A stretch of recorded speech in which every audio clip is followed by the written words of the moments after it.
Analytical ability first ক্লাসে তোমরা basic principles আর format দেখছো, সাথে দুইটা এক্সাম্পলও দেখছিলে কিভাবে আসলে কোয়েশ্চেনগুলো সলভ করতে হয়। সো আজকের ক্লাসে আমরা আরো কয়েকটা এক্সাম্পল দেখবো যেগুলো যে ডিফিকাল্টি লেভেলের কোয়েশ্চেনগুলো আসলে এক্সামে আসে, ওই টাইপের কিছু কোয়েশ্চেন দেখবে, এগুলো কিভাবে সলভ করতে হয়। বারবার এগুলো সলভ করলে তোমার এক্সপিরিয়েন্স বাড়বে, তখন এক্সাম হলে তাড়াতাড়ি সলভ করতে পারবা। আর ক্লাসে তো আমি জাস্ট কয়েকটা প্রবলেম করাবো, এগুলোর বাইরে তোমাদেরকে অনেকগুলো প্রবলেম প্র্যাকটিস করতে হবে। ক্রিটিক্যাল রিজনিং প্র্যাকটিস করার জন্য তোমরা জিম্যাট অফিসিয়াল গাইড থেকে করবা, আর জিআরই বিগ বুক আছে, জিআরই বিগ বুকেও কিছু ক্রিটিক্যাল রিজনিং সব টেস্টে দেওয়া আছে। সো এই দুটো জায়গা থেকে ভালো করে প্র্যাকটিস করবা। আর যে প্রিভিয়াস কোয়েশ্চেন্স গুলো আছে কোয়েশ্চেন ব্যাংকে প্রিভিয়াস কোয়েশ্চেন গুলো সলভ করবা। এমন না যে ওখান থেকে রিপিট হবে, কখনোই রিপিট হয় না, কিন্তু যদি ওখান থেকে সলভ করো তাহলে তোমার এক্সপিরিয়েন্স আরো বাড়বে। এক্সামে কিরকম কোয়েশ্চেন আসতেছে দেখতে পারবা, আর তুমি পারছো কি পারছো না এটা দিয়ে নিজেকে জাজ করতে পারবে যে আসলে তোমার প্রিপারেশন ঠিক মতো হচ্ছে কিনা। সো আইবিএ কোয়েশ্চেন ব্যাংক যেটা, ওখান থেকে সলভ করবা, জিম্যাট অফিসিয়াল গাইড থেকে, আর জিআরই বিগ বুক, এই তিনটা জায়গা থেকে যদি ভালো মতো ক্রিটিক্যাল রিজনিং প্র্যাকটিস করো তাহলে আর কোনো প্রবলেম থাকবে না। সো এখন আজকে যে কোয়েশ্চেন গুলো সলভ করবো ওখানে চলে যাই। ফার্স্ট কোয়েশ্চেনটা পড়ছি, all people prefer colors that they can distinguish easily to colors that they have difficulty distinguishing. Infants can easily distinguish bright colors, but unlike adults have difficulty distinguishing subtle shades. A brightly colored toy for infants sells better than the same toy in subtle shades at the same price. এটা অনেক ছোট একটা question, বুঝতে অনেক সহজ। All people prefer colors that they can distinguish easily to colors that they have difficulty distinguishing. So first sentence এ কিন্তু সব মানুষের কথা বলা হচ্ছে। সব মানুষ কি করে, যে কালার গুলো তারা ইজিলি ডিস্টিংগুইশ করতে পারে, মানে অন্য কালার থেকে আলাদা করতে পারে, ওই কালার গুলো তারা প্রেফার করে। এর পরের সেন্টেন্সে বলছে ইনফ্যান্টস এর কথা। ইনফ্যান্টরা অ্যাডাল্টদের থেকে একটু ডিফারেন্ট। ইনফ্যান্টরা কি করে, ওরা ব্রাইট শেড যেগুলো ওগুলো ইজিলি ডিস্টিংগুইশ করতে পারে সাটল শেডস এর কম্প্যারিজনে। সো একটু সাটল যে শেড গুলো ওগুলো ওরা ইজিলি ডিস্টিংগুইশ করতে পারে না, আর ব্রাইটলি কালার যে শেডস গুলো ওগুলো ওরা ইজিলি ডিস্টিংগুইশ করতে পারে। এর পরের সেন্টেন্সে বলছে দুইটা টয়, দুইটা যদি সেম প্রাইসের হয়, একটা ব্রাইট শেড আর একটা সাটল শেড, এই দুইটার মধ্যে ব্রাইট শেডটা বেশি সেল হয়, মানে সাটল শেডের চেয়ে ব্রাইট শেডের টয়ের সেল বেশি হয়। সো এটাই হচ্ছে আমাদের কোয়েশ্চেন। এখন কোয়েশ্চেনটাকে ফার্স্ট কাট যেটা আমরা বুলেট পয়েন্টস করে লিখে নিব যাতে আমরা ইজিলি দেখতে পারি। অবশ্যই এই কোয়েশ্চেনটা অনেক ছোট, এখানে না লিখলেও চলে, বাট স্টিল আমরা লিখলাম। ফার্স্টে হচ্ছে অল পিপলদেরকে নিয়ে, প্রেফার ইজিলি ডিস্টিংগুইশেবল শেডস কালার্স। আচ্ছা, ইজিলি ডিস্টিংগুইশেবল কালার্স দিলাম। আচ্ছা,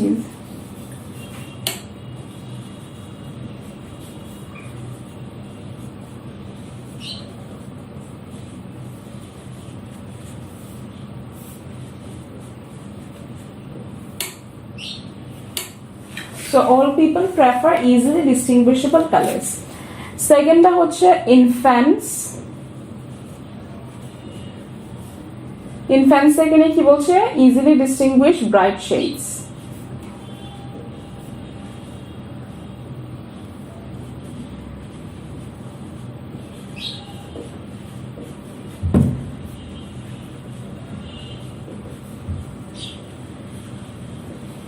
আর থার্ড পয়েন্টটা হচ্ছে ব্রাইট শেডের টয়ের সেল বেশি হয়। টয়ের কি হয়, ব্রাইট সেলস মোর। এই তিনটা হচ্ছে আমাদের পয়েন্টস। সব মানুষ কি করে, all people prefer easily distinguishable colours. Infants easily distinguish bright shades, আর টয়ের ক্ষেত্রে ব্রাইট সেলস মোর। এগুলো আমাদের বেসিক পয়েন্টস। এখন দেখি যে কোয়েশ্চেন আসলে চাইছে কি। So question বলছে, which one of the following conclusions is most strongly supported by the information in the passage? So এই ইনফরমেশনের ভিত্তিতে কোন কনক্লুশনটা সবচেয়ে বেশি স্ট্রংলি সাপোর্টেড, মানে কোন কনক্লুশনটা বেশি স্ট্রং। তো অপশনস গুলো দেখি। এতে বলছে infants prefer bright primary colours to bright secondary colours. So option A, এখানে আবার প্রাইমারি অ্যান্ড সেকেন্ডারি চলে আসছে।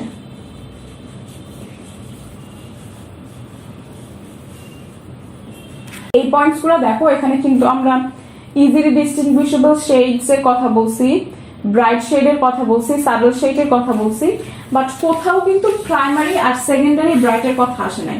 সো প্রাইমারি আর সেকেন্ডারি ব্রাইটের কোনো কনক্লুশনও কিন্তু আমি এখান থেকে ড্র করতে পারি না। So A should not be the answer. Option B হচ্ছে colour is the most important factor in determining which toys an infant will prefer to play with। এখানে বলছে মোস্ট ইম্পর্টেন্ট ফ্যাক্টর।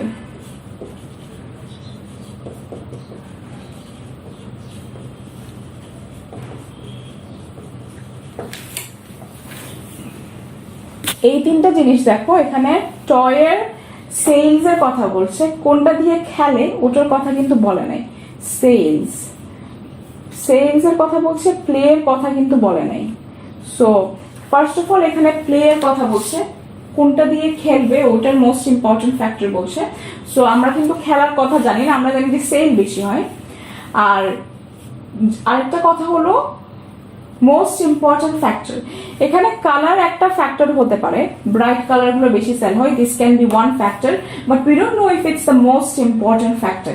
এটার চেয়ে বেশি ইম্পর্টেন্ট কিছু হইতে পারে, হয়তো টয়ের শেপ সবচেয়ে ইম্পর্টেন্ট, কোনটা মোস্ট ইম্পর্টেন্ট ফ্যাক্টর ওটা আমরা জানি না। So this is also not the answer. এখন অপশন সিটা দেখি। Individual infants do not have strong preferences for one particular bright color over other bright colors। এখন এখানে বলছে পার্টিকুলার ব্রাইট কালার,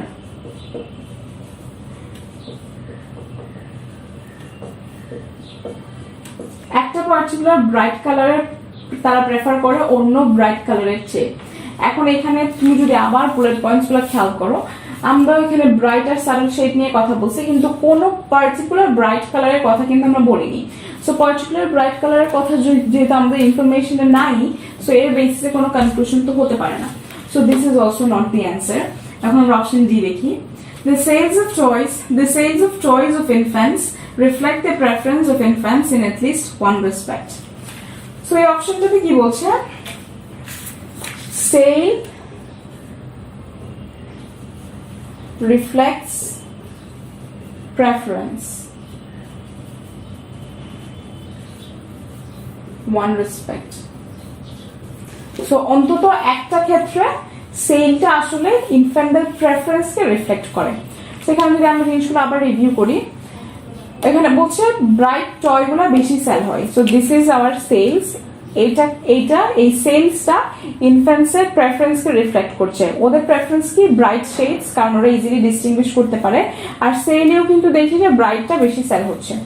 সো এখানে সেলস, ব্রাইট জিনিসের সেলসটা আসলে কিন্তু ওদের প্রেফারেন্সকে রিফ্লেক্ট করে, কারণ ওরা ব্রাইট শেডস প্রেফার করে। সো এখানে কিন্তু আমরা বলতে পারি যে সেলসটা ওদের প্রেফারেন্সকে রিফ্লেক্ট করে। এখন প্রেফারেন্সটা কি? ব্রাইটনেস। আর এই ওয়ান রেসপেক্টটা, this can be brightness. So এটা অ্যান্সার হতে পারে sales reflects preference in at least one respect.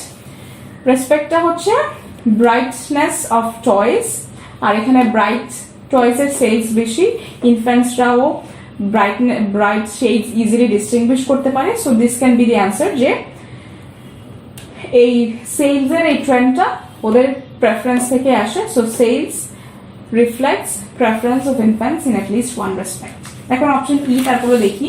Option ইতে বলছে toy makers study infants to determine what colours infants can distinguish easily. তো এখানে আমরা স্টাডি করার কথা বলছে, স্টাডিং ইনফ্যান্টস।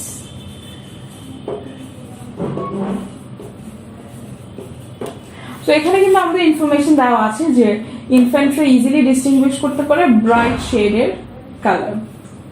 শেডের কালার। বাট এখানে ওদেরকে কে স্টাডি করছে? সায়েন্টিস্টরা করছে, রিসার্চাররা করছে, কোনো সাইকোলজিস্ট করছে, নাকি টয় সেলাররা করছে? We don't know. সো এখানে স্টাডিং ইনফ্যান্টসটা ওরা বলছে যে টয় মেকার্সরা স্টাডি করে, বাট আসলে আমরা কিন্তু জানি না যে কে ওদেরকে স্টাডি করে। এমনও হতে পারে যে রিসার্চের ডেটা আছে, ওখান থেকে টয় মেকাররা ওইসব ইনফরমেশন নেয়, অথবা এমনও হতে পারে যে ওরা না জেনে না বুঝে ব্রাইট কালারের টয় বানায়। সো ওদেরকে স্টাডি করে নাকি করে না, we don't know. So is not a conclusion that follows from this information. So EU answer হবে না, আমাদের answer হচ্ছে D. Sales of toys reflects the preference of infants in at least one respect. So এভাবে এই কোয়েশ্চেনটা solve করলাম। এই কোয়েশ্চেনটা কিন্তু অনেক ছোট ছিল, অনেক ইজি ছিল, কিন্তু অপশনগুলো একটু কনফিউজিং ছিল। যেমন মোস্ট ইম্পর্টেন্ট ফ্যাক্টর, এটাতে ইজিলি কনফিউজ হতে পারো। এটা একটা ফ্যাক্টর, বাট এটা মোস্ট ইম্পর্টেন্ট ফ্যাক্টর, এটা মোস্ট ইম্পর্টেন্ট যে লিখছে এটা খেয়াল না করে দাগাই দিতে পারো। So this was confusing. আর কোনোটা ওরকম কনফিউজিং ছিল না, কারণ সবগুলো অপশনে এমন কিছু টার্ম ছিল যেগুলো আসলে এখানে মেনশনই নাই, যেরকম primary, secondary, particular, bright colour, standing in fence. So critical reasoning এ যখনই অপশনে দেখবা যে এমন একটা টার্ম আছে যেটা not related to your passage, তখন ওই অপশনটা ইজিলি ক্রস আউট করে দেওয়া যায়। সো এইভাবে করে অ্যাপ্রোচ করলে এরকম ইজি ক্রিটিক্যাল রিজনিং কোয়েশ্চেনগুলো অনেক ইজিলি সলভ করতে পারবা। আর এখন আরো কয়েকটা এক্সাম্পল দেখবো যাতে আরো ক্লিয়ারলি বুঝতে পারো এই কোয়েশ্চেনগুলো কিভাবে সলভ করতে হবে। নেক্সট কোয়েশ্চেনটা এখন আমি বলছি। Traditionally, candidates for elected offices have concentrated their efforts on the early stages of the campaign, during which most people believed the voters' perceptions of candidates were formed. It is now becoming clear, however, that elections can be decided in a few days preceding the election day. Public opinion polls taken during recent elections provide evidence for several such races. In those cases, the losing candidates would have been well advised to have foregone early spending and instead saved funds for television advertisements late in their campaigns. এই কোয়েশ্চেনটা হচ্ছে election campaign নিয়ে। Election ক্যাম্পেইনে ক্যান্ডিডেটরা ইলেকশনের মানে অনেকদিন আগে শুরুতে স্পেন্ড করলে বেশি ভালো নাকি পরে স্পেন্ড করলে বেশি ভালো, এটার জন্য। সো এখানে আমরা ওইসব বুলেট পয়েন্ট না করে আমার মনে হয় একটা টাইম লাইন যদি আমরা রাখি, ওটা বেশি ইজিলি আমাদেরকে বুঝতে সাহায্য করবে। সো এটা যদি পুরো টাইম লাইন হয়, এটা আমি ধরলাম স্টার্টিং,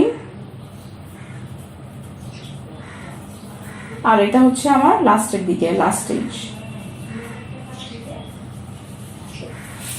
এখন এখানে কি বলছে, ট্র্যাডিশনালি কি হয়, স্টার্টিং এ সবাই স্পেন্ডিং করে, এখানে স্পেন্ডিং অনেক বেশি, আর এই জায়গায় মানে শুরুতে ইলেকশন ক্যাম্পেইনের শুরুতে সব ক্যান্ডিডেটদের এফর্ট গুলো থাকে, তা ওই টাইমে তারা স্পেন্ড করে, ওই টাইমে তারা সব ক্যাম্পেইন করে, শুরুতে সবচেয়ে বেশি করে। আর এখানে বলছে যে পলস এর কথা,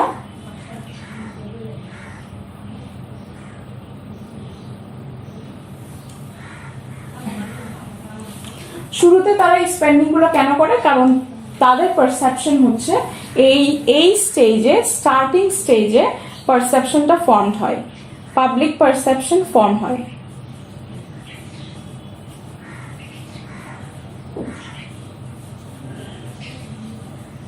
এটা ওরা, this is what they believe, এইটা ওদের বিলিভ যে শুরুতে পাবলিক পারসেপশন ফর্ম হয়, সেজন্যই শুরুতে তারা সবচেয়ে বেশি স্পেন্ডিং করে ক্যান্ডিডেটরা। কিন্তু এখানে কি বলছে, it is now becoming clear however that elections can be decided in the few days preceding election day. So এখন যেটা দেখা যাচ্ছে যে এই স্টেজে আসলে ইট ক্যান বি ডিসাইডেড, এই স্টেজে আসলে ডিসাইড করা যায় যে কে জিতবে। এখানে আরেকটা কথা বলছে পলস এর কথা, রিসেন্ট ইলেকশনে যে পলস গুলো নিয়েছে ওখান থেকে এই জিনিসটা দেখা যায় যে এখানে আসলে ডিসাইড করা যায় না, এখানে ভালো করে ডিসাইড করা যায়। সো এখানে যে পলগুলো, এগুলো আসলে এখানে আমি আউটকামটা ধরলাম, এই আউটকামের সাথে এই পলগুলোর মিল নেই, এই পলগুলোর বেশি মিল থাকে এই আউটকামের সাথে। সো জিনিসটা যদি আবার সামারাইজ করি, এটা হচ্ছে আমাদের ইলেকশন ক্যাম্পেইনের টাইম লাইন, এটা স্টার্টিং স্টেজ, এটা এন্ডিং স্টেজ। স্টার্টিং স্টেজে সবাই সবচেয়ে বেশি স্পেন্ড করে, কারণ তাদের ধারণা হচ্ছে, this is their believe that public perception এই স্টেজে ফর্ম হয়। কিন্তু রিসেন্ট ইলেকশনের যে পলস গুলো, ওগুলো কিন্তু ডিফারেন্ট কথা বলছে। পলস গুলোতে দেখা যাচ্ছে ফার্স্টে যে পলগুলো করা হয়, এখানে এটা এই পলগুলোর আউটকামের সাথে বেশি মিল নেই, মানে স্টার্টিং এ আমি যে পলগুলো করি ওগুলোর সাথে বেশি মিল নেই, বাট এন্ডিং এ এসে যে পলগুলো করা হয় ওগুলোর সাথে আউটকামের বেশি মিল থাকে। দ্যাট মিনস এই লাস্ট স্টেজে এসেই আসলে পাবলিক পারসেপশন ফর্ম হয় বা আসলে পাবলিক ডিসাইড করতে পারে যে তারা কাকে ভোট দিবে। সো এখানে এই জন্য লাস্ট লাইনে বলা হয়েছে যে লুজিং ক্যান্ডিডেটরা যদি স্টার্টিং এ তাদের এফোর্ট গুলো ফোকাস না করে লাস্ট স্টেজে এসে করতো তাহলে ওটা তাদের জন্য বেটার হতো। So this is the basic passage. এখন আমরা দেখি যে কোয়েশ্চেনে আমাদের কাছে কি চাইছে। কোয়েশ্চেনে বলছে যে which of the following inferences can be most reasonably drawn from the information in the passage above. So এই ইনফরমেশনের ভিত্তিতে কোন ইনফারেন্সটা সবচেয়ে বেশি রিজনেবল এটাই আমাদেরকে দেখতে হবে। আমি এখন সবগুলো অপশনস রিভিউ করি। সো অপশন এ তে বলছে television has had an adverse effect on the political campaigns making them less issue oriented. সেখানে দুইটা জিনিস আছে, টেলিভিশন অ্যাডভার্স আর একটা হচ্ছে issue oriented. Television adverse issue oriented.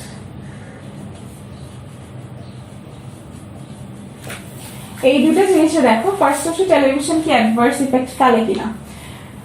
কোয়েশ্চেনের last line যদি দেখো, এখানে বলা হয়েছে losing candidates would have been well advised to focus their spending on television campaigns at the end।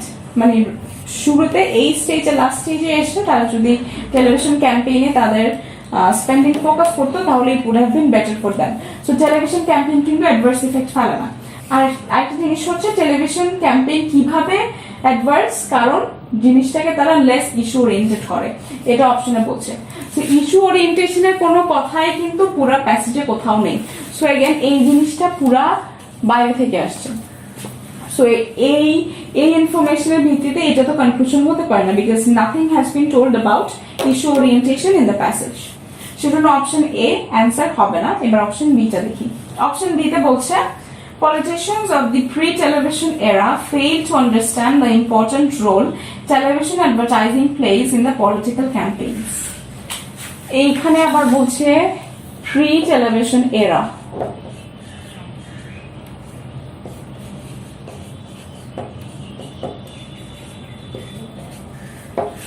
এখন প্যাসেজটা যদি খেয়াল করো, এখানে একটা টাইমলাইন আছে। সেটা কিসের টাইমলাইন? ইলেকশন ক্যাম্পেইনটার টাইমলাইন। কিন্তু pre television era, post television era, এই টাইমলাইনের কথা কিন্তু কিছু বলা নেই। এখানে আসলে কোন টাইমের কথা বলতেছে এটা খুব সম্ভবত টেলিভিশন এরার, কারণ ওখানে বলছে যে টেলিভিশন ক্যাম্পেইনে লাস্টে ফোকাস করলে বেটার হতো। প্রি টেলিভিশন এরাতে কি হতো না হতো উই ডোন্ট নো দ্যাট।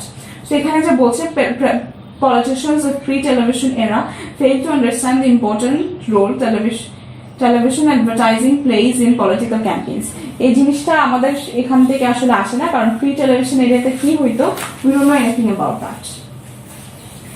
তারপর দেখি option C, public opinion polls often inaccurately reflect the mood of the electorate in the early stages of the political campaign। So এখানে বলছে আমরা যে পল করছিলাম, পলটা পাবলিকের মুড বা পাবলিকের পারসেপশনটা ইনঅ্যাকুরেটলি রিফ্লেক্ট করে। এখন এখানে এই জিনিসটা হচ্ছে, এখানে কিন্তু বলছে পল ইজ ইনঅ্যাকুরেট, পল ইজ ইনঅ্যাকুরেট। জিনিসটা কিরকম হতে পারে? এখানে পলে হয়তো দেখাইছে যে ক্যান্ডিডেট এক্স কে সবাই প্রেফার করে, বাট আউটকামে দেখা যাচ্ছে candidate Y is the winner.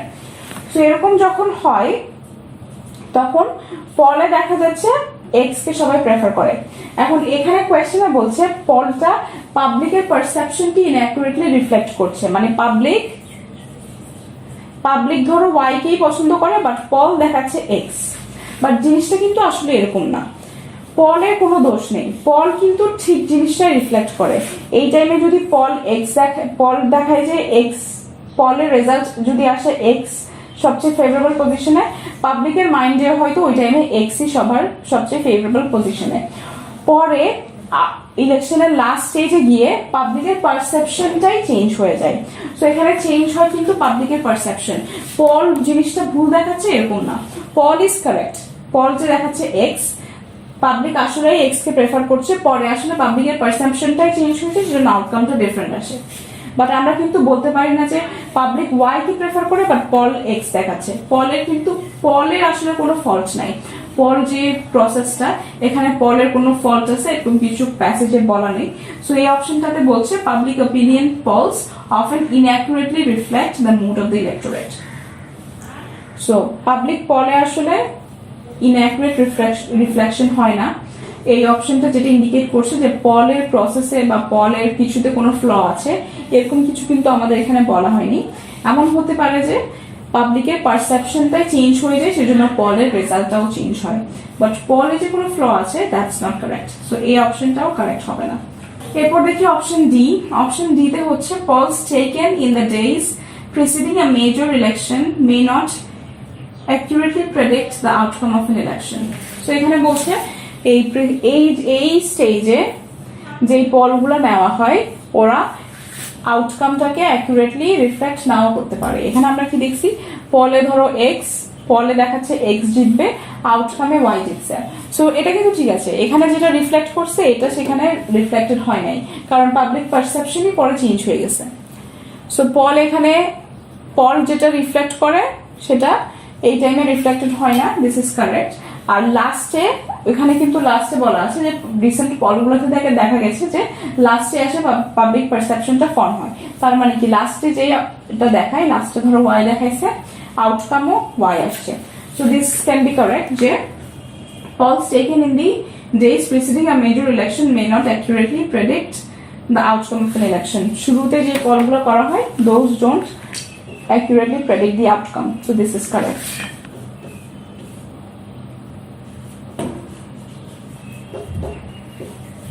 এরপরে option E, candidates should not try to define the key issues of a race until late in the campaign. এখানে আবার বলছি কি ইস্যুস এর কথা। এখন কি ইস্যুস মানে কিন্তু প্রেডিকশন না, মানে ইলেকশনে খেয়ে জিতবে এটা প্রেডিকশন না। ইলেকশনের কি ইস্যুস কি হইতে পারে, ওদের এজেন্ডাতে কি কি আছে এসব জিনিস হতে পারে, but nothing has been mentioned about it here. আর কি ইস্যুস কখন ডিফাইন করতে হবে এটা নিয়ে কোনো ডিসকাশন নাই। এখানে সবকিছু ডিসকাস করা হচ্ছে কিভাবে ওরা ওদের ক্যাম্পেইনটা আসলে মানে পাবলিক পারসেপশন কিভাবে ফর্ম করবে ওটার এফোর্ট গুলো নিয়ে কথা, আর কখন কি ইস্যুস ডিফাইন করবে এটা নিয়ে কিছু নেই। So this is not a conclusion drawn from this information. So option ইটাও অ্যান্সার হচ্ছে না, অ্যান্সার হচ্ছে অপশন ডি, যেখানে বলছে যে আর্লি স্টেজে যে পলগুলো হয় ওগুলো আউটকামকে কারেক্টলি প্রেডিক্ট করে না। এন্ড এটা আমরা আসলে দেখছি যে ফার্স্টের পলগুলোতে যেটা আসছে সেটা আসলে আউটকাম না, সে কারণেই সবাইকে বলা হচ্ছে কি লুজিং ক্যান্ডিডেটদেরকে বলা হচ্ছে লাস্টে এসে তাদের স্পেন্ডিং করতে। So D is the answer. এবার আমরা নেক্সট কোয়েশ্চেনে যাই। নেক্সট কোয়েশ্চেনটা হচ্ছে during each of the past 5 years the total demand for paper on the part of manufacturers who produce paper packaging for consumer products has declined. During the same time period, the cubic volume of freshly cut timber that is used to produce paper packaging has also declined. However, reliable reports from recycling facilities across the country indicate that the amount of paper-based packaging material that they provide to paper packaging companies for reuse has been increasing steadily. এই কোয়েশ্চেনটাতে আমি তিনটা party দেখতে পাচ্ছি। একটা হচ্ছে manufacturers যারা paper packaging বানায় for consumer goods, আর একটা হচ্ছে যারা রিসাইক্লিং ফ্যাসিলিটি গিয়ে রিসাইকেলড মেটেরিয়াল পাঠায় ওই পেপার ম্যানুফ্যাকচারারদের কাছে, আর একটা হচ্ছে টিম্বার যারা টিম্বার কাটে কিসের জন্য, পেপার প্যাকেজিং এর জন্য যে টিম্বার গুলা কাটা হয় ওগুলা। এই তিনটা পার্টি আমি দেখতে পাচ্ছি। সো এখানেও আমার মনে হয় একটা ফ্লো চার্টের মতো করে যদি আমরা কোয়েশ্চেনটাকে প্রেজেন্ট করি তাহলে এটা ইজিলি বুঝতে পারবো অপশনগুলো রিভিউ করার টাইমে। সো এখানে একটা আছে পেপার প্যাকেজিং ম্যানুফ্যাকচারার্স। তো এই পেপার প্যাকেজিং ম্যানুফ্যাকচারার্স গুলো কাদের জন্য বানায়? পেপার প্যাকেজিং কনজিউমার গুডস এর জন্য।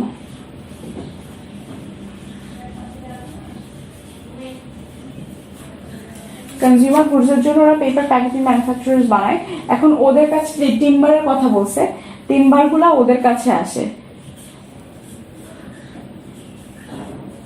টিম্বার ফ্রেশ টিম্বার কাটা হয়, ফ্রেশ টিম্বার কেটে ওদের কাছে পাঠায়, ওরা ওগুলো দিয়ে পেপার প্যাকেজিং বানায় কনজিউমার গুডসের জন্য। ওদের কাছে আরেকটা সোর্স থেকে এখন আসে, সেটা হচ্ছে কি recycling facilities across the country indicate that the amount of paper based packaging material that they provide to paper packaging companies। এই যে ওদের কাছে কারা পাঠায়, রিসাইক্লিং ফ্যাসিলিটিস।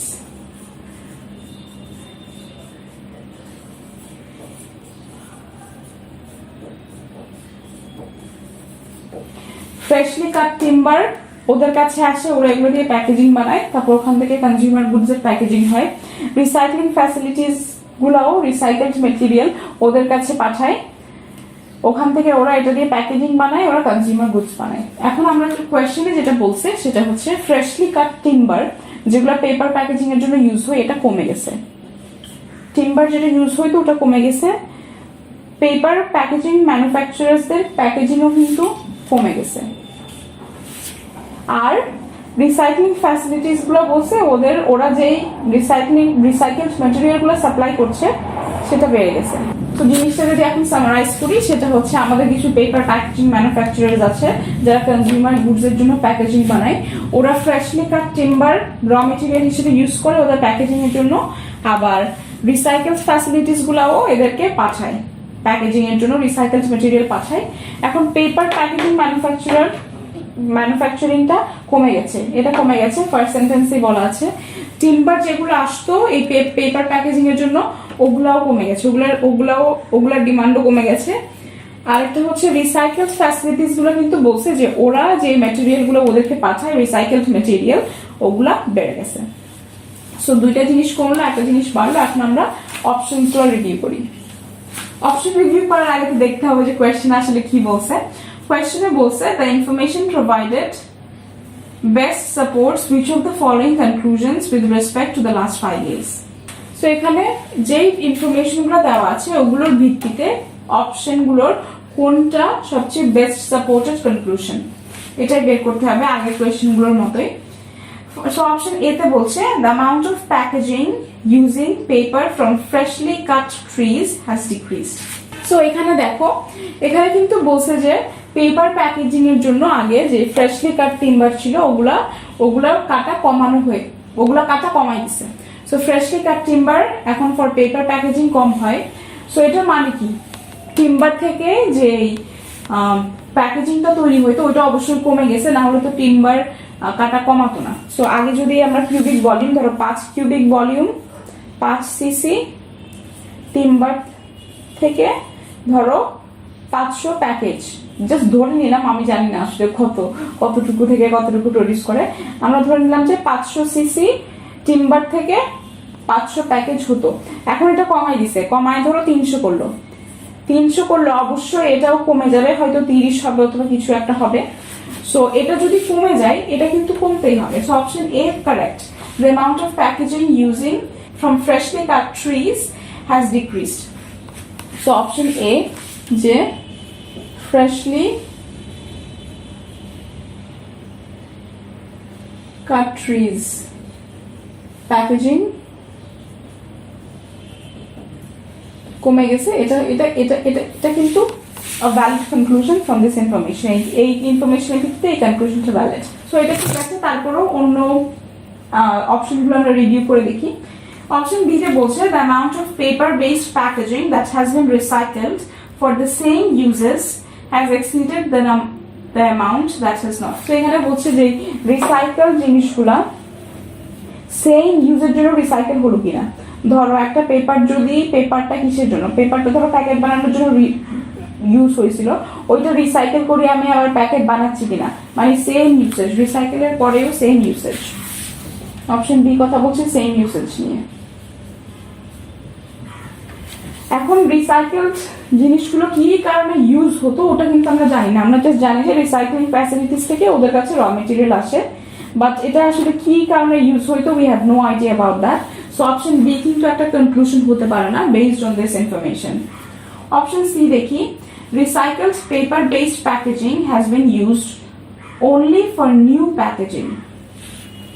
ওরা বলছে এখান থেকে যে রিসাইকেলড ম্যাটেরিয়াল গুলো আসে এগুলো এখানে শুধু নিউ প্যাকেজিং এর জন্য ইউজ হয়।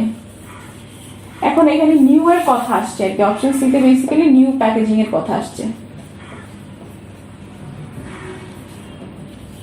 নিউ প্যাকেজিং ওল্ড প্যাকেজিং বলতে এখানে কিছু নেই, এখানে আসলে নিউ প্যাকেজিং বলতে কি বোঝাচ্ছে এটাও বুঝতে পারছি না। সো অপশন সি হবে না, কারণ আমরা নিউ প্যাকেজিং নিয়ে কিছু বলি নাই এই ইনফরমেশনে। সো নিউ প্যাকেজিং যেহেতু নাই, সো এখানে এই অপশনটাও হচ্ছে না।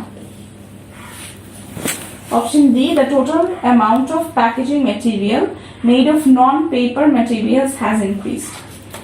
So এখানে দেখো আমাদের মেইন আলোচনার জিনিসটাই কিন্তু পেপার প্যাকেজিং, আর এখানে ওরা বলতেছে নন পেপার প্যাকেজিং এর কথা, নন পেপার।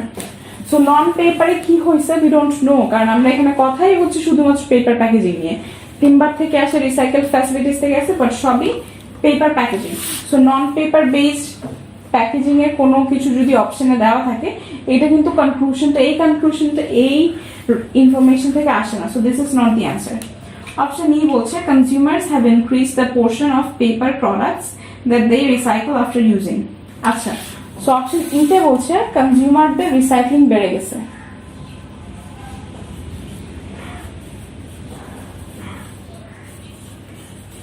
মানে কনজিউমাররা এখন বেশি রিসাইকেল করে। তো এখানে কনজিউমারের ক্ষেত্রে আমরা একটাই জিনিস জানি যে কনজিউমার গুডস এর জন্য ওরা পেপার প্যাকেজিং প্রডিউস করে, আর রিসাইক্লিং ফ্যাসিলিটিস গুলো ওদেরকে রিসাইক্লিং ম্যাটেরিয়াল দেয়। এখন রিসাইক্লিং ফ্যাসিলিটিস গুলো হয়তো কনজিউমারদের কাছ থেকে নিয়েই দেয়, বাট কনজিউমারদের রিসাইক্লিং কে আসলে বাড়ছে নাকি বাড়ে নাই এটা আমরা ডিরেক্টলি জানি না। কনজিউমারদের রিসাইক্লিং বাড়তেও পারে কমতেও পারে, আমরা এটা জানি না। আমরা জাস্ট জানি যে রিসাইক্লিং ফ্যাসিলিটিস আজকাল বেশি রিসাইক্লিং ম্যাটেরিয়াল ওদেরকে পাঠাচ্ছে।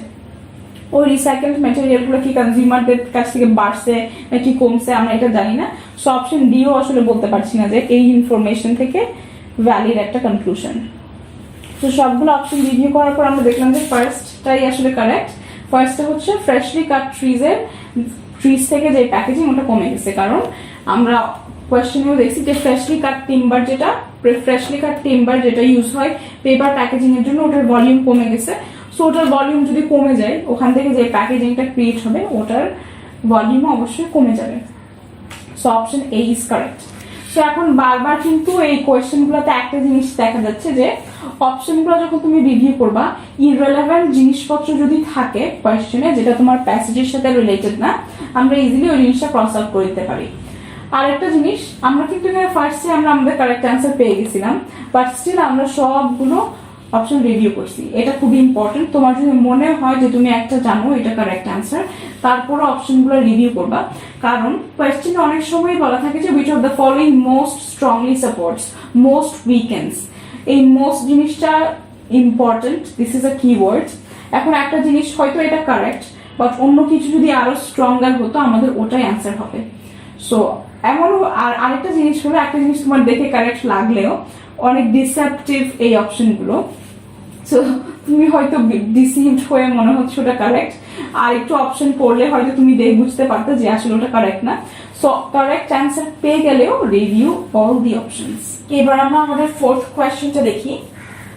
Some of the historians claim that the people who built a ring of stones thousands of years ago in Britain were knowledgeable about celestial events. The ground for this claim is that two of the stones determine a line pointing directly to the position of the sun at sunrise at the spring equinox. There are many stones in the ring, however, so the chance that one pair will point in a celestially significant direction is large. Therefore, the people who built the ring were not knowledgeable about celestial events. So, এই কোয়েশ্চেনটাতে আমি দুইটা claim দেখতে পাচ্ছি। একটা claim হচ্ছে কি, যারা 1000 বছর আগে ব্রিটেনে সেই স্টোন দিয়ে রিং এর স্ট্রাকচারটা বানাইছে তারা সেলেস্টিয়াল ইভেন্টস সম্পর্কে জানতো। আরেকটা হচ্ছে তারা সেলেস্টিয়াল ইভেন্টস সম্পর্কে জানতো না। তো সেলেস্টিয়াল ইভেন্টস মানে হচ্ছে এই চাঁদ তারা সূর্য নিয়ে, জিওগ্রাফিতে অনেক কিছু পড়ছি না আমরা, সূর্য এদিকে যায় চাঁদ ওইদিকে কি কি, এগুলো এগুলাকে ওরা সেলেস্টিয়াল ইভেন্টস বলছে। সো এগুলো নিয়ে জানতো, এক পার্টি ক্লেম করে, আর ডবসন কি বলছে যে দিস ইজ নট ট্রু, এই ক্লেমটা সত্যি না, ওরা সেলেস্টিয়াল ইভেন্ট সম্পর্কে জানতো না, এটা জাস্ট র্যান্ডমলি মিলে গেছে। সেখানে আরেকটা জিনিস আছে spring equinox. So spring equinox আমি অনেক আগে জিওগ্রাফিতে পড়ছিলাম, but I don't remember what it is. এটা খুব সম্ভবত সূর্যের কোনো একটা পজিশন বা পৃথিবীর কোনো একটা পজিশন, যাই হোক আমার মনে নেই। আর এটা কিন্তু তোমার মনে থাকা বা তোমার এটা জানা ইম্পর্টেন্ট না টু সলভ দিস কোয়েশ্চেন। এরকম অ্যানালিটিক্যাল এবিলিটি বা ম্যাথসে বা অন্য কোনো কোয়েশ্চেনেও এরকম ইভেন রিডিং কম্প্রিহেনশনে অনেক কনসেপ্ট থাকবে যেগুলো তুমি জানবা না, আর তোমার ওই নলেজটা থাকা ইম্পর্টেন্টও না। এরকম অজানা কিছু দেখলে ঘাবড়ে যাওয়ার কিছু নেই, এখানে তোমার নলেজ বা তুমি কি জানো, তোমার ফ্যাকচুয়াল নলেজকে জাজ করা হচ্ছে না, এখানে তোমার রিজনিং জাজ করা হবে। যেরকম আমি এই জিনিসটার মিনিং না জেনেও I can solve this question. সেরকম অনেক কিছুই থাকবে which you will not know, but don't worry about that, এটা এমন আমার কিছু না। সো এখন ফার্স্টে দেখি, এখানে দুইটা ক্লেম, সো আমি এভাবেই এগুলোকে লিখে ফেলি। এই দুইটা ক্লেমের জন্য আমি দুইটা জায়গা রাখলাম। ফার্স্ট ক্লেমটা হচ্ছে ওরা সেলেস্টিয়াল ইভেন্ট সম্পর্কে জানতো, ওটার গ্রাউন্ডটা কি। আমি আগে প্রেমিসেস গুলা লিখছি, ফার্স্ট ক্লাসে আমরা যে ইয়েটা করলাম, যে ফরম্যাটটা প্রেমিসেস আর ক্লেম, ওই ফরম্যাটে করবো। এখানে আমরা ওখানে দুইটা প্রেমিসেস লিখলাম, এখানে একটাই প্রেমিসেস। এখানে দেখি ওদের প্রেমিসেসটা কি। ফার্স্ট প্রেমিসেসটা হচ্ছে দুইটা স্টোন পয়েন্ট করে ওই সানের position, Stones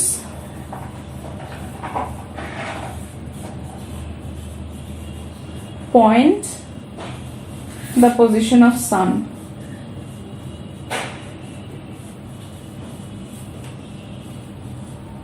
at sunrise in spring equinox. এটা হচ্ছে আমার ফার্স্ট প্রেমিসেস। ওই প্রেমিসেসটার ভিত্তিতে আমার ক্লেমটা কি, আমার ক্লেমটা হচ্ছে they knew about celestial events.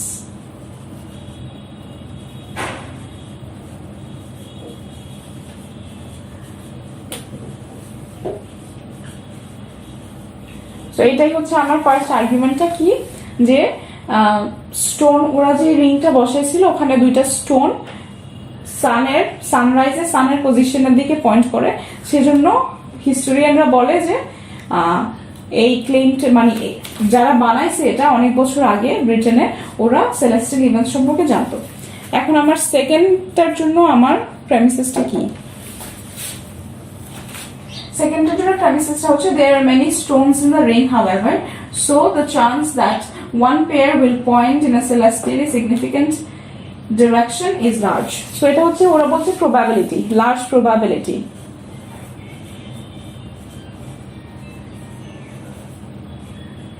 Just randomly হয়ে গেছে, এটা বোঝাচ্ছে আর কি, মানে যেহেতু অনেকগুলো স্টোন আছে, সো র্যান্ডমলি দুইটা যে একটা সেলেস্টিয়ালি সিগনিফিকেন্ট ডিরেকশনে পয়েন্ট করবে, এটা প্রবাবিলিটি অনেক লার্জ প্রবাবিলিটি,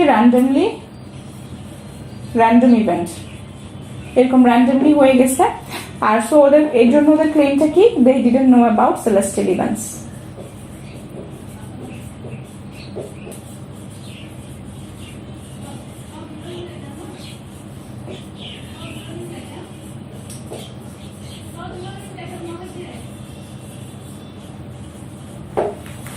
সো এই দুটাই হচ্ছে আমার দুটো আর্গুমেন্ট। এখন আমাকে দেখতে হবে কোয়েশ্চনে কি বলছে। আমার কোয়েশ্চনে আমাকে জিজ্ঞেস করছে which one of the following is an error of reasoning in Dobson's argument. এখন আমাকে এটা কিন্তু হিস্টোরিয়ানদের ক্লেম, আর এটা হচ্ছে ডবসনের ক্লেম। ডবসনের ক্লেমটা শুধু এইটাই না, এটাও রিলেটেড, ও এই কথাগুলো বলে ওর ক্লেমের জন্য একটা কনটেক্সট তৈরি করে। সো বেসিক্যালি ওর কনক্লুশন এইটা, আর এগুলা ওর কনটেক্সট, বাট হিস্ট্রি এই জিনিস যেটা ক্লেম করছে এটা কিন্তু ডবসন ক্লেম করে না, এটা হিস্টোরিয়ানরা ক্লেম করছে, এটার অপোজিটটা ক্লেম করছে ডবসন। তো এখন আমাদেরকে জিজ্ঞেস করছে ওর রিজনিং এর ফেলিয়ার কোনটা, মানে ফ্ল কোনটা, ওর যে রিজনিং করছে এখানে ফ্লটা কি। সো অপশন এটা দেখি, the failure of cited evidence to establish a statement is taken as evidence that the statement is false. So এটা শুনতে একটু কমপ্লেক্স, আসলে জিনিসটা একটু কমপ্লেক্স, বাট সিম্পল করে বলি, অপশন এতে বলছে কি, আমি পুরোটা জিনিস লিখছি না কারণ এটা অনেক কমপ্লেক্স হবে লিখতে গেলে। সো অপশন এতে বলছে যে একটা ইভেন্ট সেটা যে হয়েছে এটার এভিডেন্স তার কাছে নাই, সেজন্য অ্যাবসেন্স অফ এভিডেন্সকে সে বলছে যে দ্য ইভেন্ট ইজ ফলস। এটা কিভাবে বলতে পারি, ধরো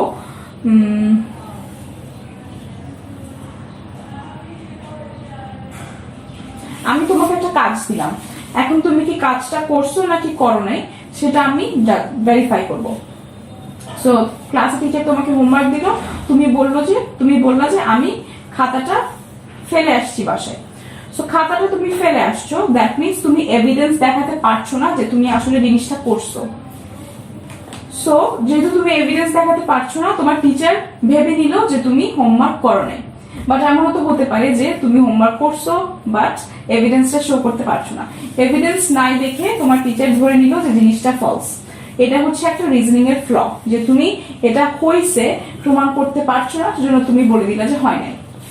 এটা বলতে পারবো না, হয়তো হয়েছে কিন্তু তোমার কাছে প্রমাণ নেই, পরে হয়তো তুমি এভিডেন্স পাবা, এরকম হতে পারে। বাট এই জিনিসটাকে সে একনলেজ না করে সেই জিনিসটাকে ফলস বলে দিল। So this is a flaw. এই জিনিসটা কিন্তু ও করছে, দেখো ও কি বলছে যে এই জিনিসটা একটা র্যান্ডম ইভেন্ট, যেহেতু অনেকগুলো পাথর আছে, একটা যে সেলেস্টিয়ালি সিগনিফিকেন্ট ডিরেকশনে পয়েন্ট করবে, এটা একটা large probability, so this can be a random event. কিন্তু ও কিন্তু এমন কিছু বের করতে পারেনি যেটা দ্বারা প্রমাণিত হয় যে ওরা সেলেস্টিয়াল ইভেন্ট সম্পর্কে জানতো না। ও বলছে যে ওরা যে জানতো এটার কোনো গ্যারান্টি নেই, ওরা যে জানতো এটার এভিডেন্স নাই, তার মানে ওরা জানতো না। ওরা যে জানতো না এটার পক্ষে এভিডেন্স কিন্তু ও দিতে পারেনি। So this option is correct. The failure of cited evidence to establish a statement is taken as evidence that the statement is false. ওরা জানতো এটার পক্ষে এভিডেন্স নাই, সেজন্য ও ডিসিশন নিয়ে ফেলছে যে ওরা জানতো না। So option A is correct. So option A correct হলেও we have to review all the options. Option B দেখি, Dobson's conclusion logically contradicts some of the evidence presented in support of it. So এইটা হচ্ছে ওর conclusion. এটার সাপোর্টে ও কি বলছে যে large probability random event randomly মিলে গেছে, Stones point. So this is a fact, এটা একটা ফ্যাক্ট যে দুইটা স্টোন পয়েন্ট করে। এটা কিন্তু ওর এই কনক্লুশনকে কন্ট্রাডিক্ট করে না, কারণ ও বলছে যে এটা লার্জ প্রবাবিলিটি র্যান্ডমলি মিলে গেছে, আর এটা ওদের ক্লেম। সো এখানে কোনো কিছুই কিন্তু ওর এটাকে কন্ট্রাডিক্ট করে না। ওর ক্লেম যে ওরা জানতো না এটাকে কিন্তু কেউ কন্ট্রাডিক্ট করছে না, কারণ এগুলোর ভিত্তিতে ও বিল্ড করে এই কনক্লুশনটা দিছে। So option B is not correct. ও এই আর্গুমেন্টে যা যা বলছে ওখানে কোনো কিছুই কিন্তু ওর কথাকে কন্ট্রাডিক্ট করে না। So B will not be the answer.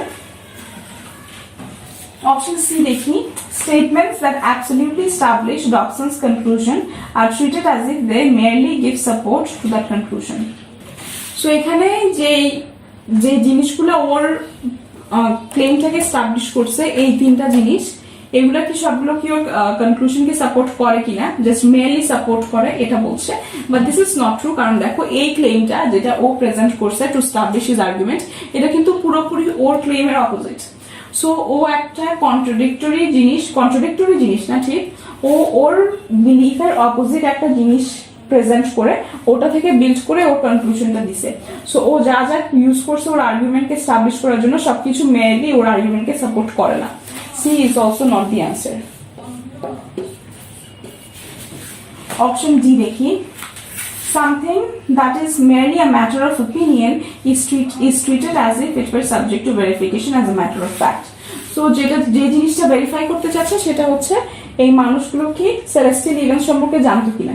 এটা কিন্তু একটা ম্যাটার অফ ওপিনিয়ন না, this is something that can be verified. এটা কিন্তু ওপিনিয়ন না, যেরকম কারো কি এটা ভালো লাগে কি লাগে না এই টাইপের জিনিসগুলো, মানে কারো ধরো যে তোমার চকলেট আইসক্রিম পছন্দ, চকলেট আইসক্রিম কি মজার নাকি মজার না, চকলেট আইসক্রিম কি টেস্টি নাকি টেস্টি না, this is a matter of opinion. But ওই মানুষগুলো সেলেস্টিয়াল ইভেন্ট সম্পর্কে জানতো কিনা, this is not a matter of opinion, এটা একটা ফ্যাক্ট। ওরা হয় জানতো না হয় জানতো না। So this is something that is a matter of verification. So এখানে যে অপশনে বলছে something that is merely a matter of opinion is treated as if it were subject to verification as a matter of fact. So this is not true. This is not a matter of opinion.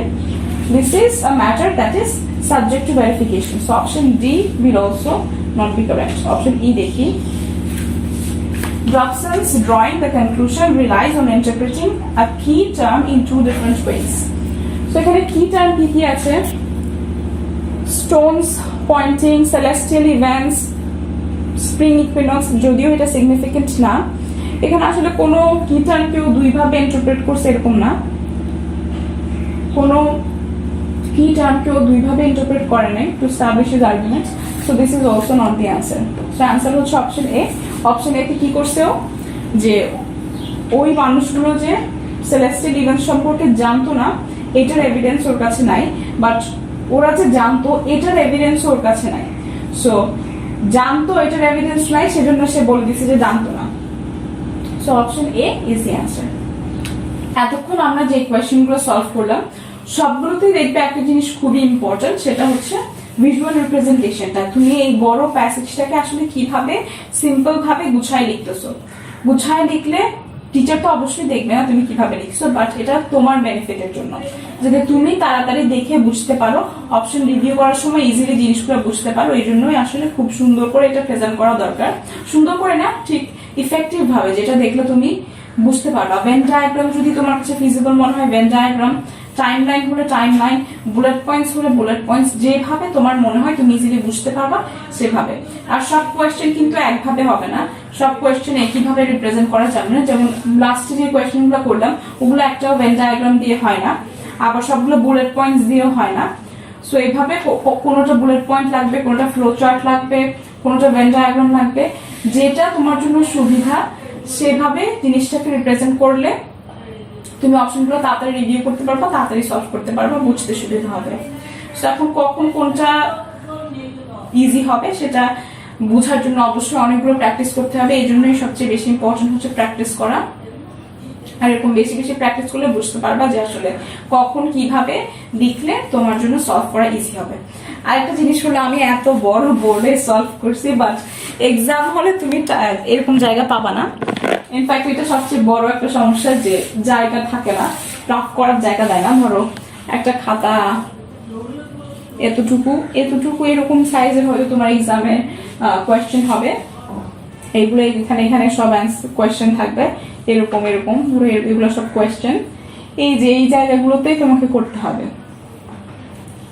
তো এই ছোট একটা জায়গায় তোমাকে এইভাবে এইভাবে ছোট ছোট ছোট ছোট করে করতে হবে। তো এটার জন্য কিন্তু অনেক প্র্যাকটিস দরকার, কারণ দেখা যাবে তুমি যদি এখানে একবার তোমার জিনিসটা না হয় তাহলে এই জিনিসটা আবার কাটা হয়ে গেল, এখানে আবার করলা আবার কাটলা, এরকম দেখা যাবে এরকম করতে করতে করতে করতে তোমার আর জায়গায় নেই করার, তখন একটা ঝামেলায় পড়ে যাবা। সো যেহেতু তোমার কোয়েশ্চেনের পাশে যে একটু একটু জায়গা থাকে ওখানে এইগুলো করতে হয়, সেজন্য প্র্যাকটিস ইম্পর্টেন্ট, যাতে তোমার জায়গা ওয়েস্ট না হয়। ছোট ছোট করে করা এটাও প্র্যাকটিস করতে হবে। তো বেশি বেশি প্র্যাকটিস করবা যাতে ইজিলি আইডেন্টিফাই করতে পারো যে কিভাবে রিপ্রেজেন্ট করতে হবে জিনিসটাকে, আর কম জায়গার মধ্যে একবারেই জায়গা ওয়েস্ট না করে তাড়াতাড়ি সলভ করার জন্য you need a lot of practice. তো প্র্যাকটিস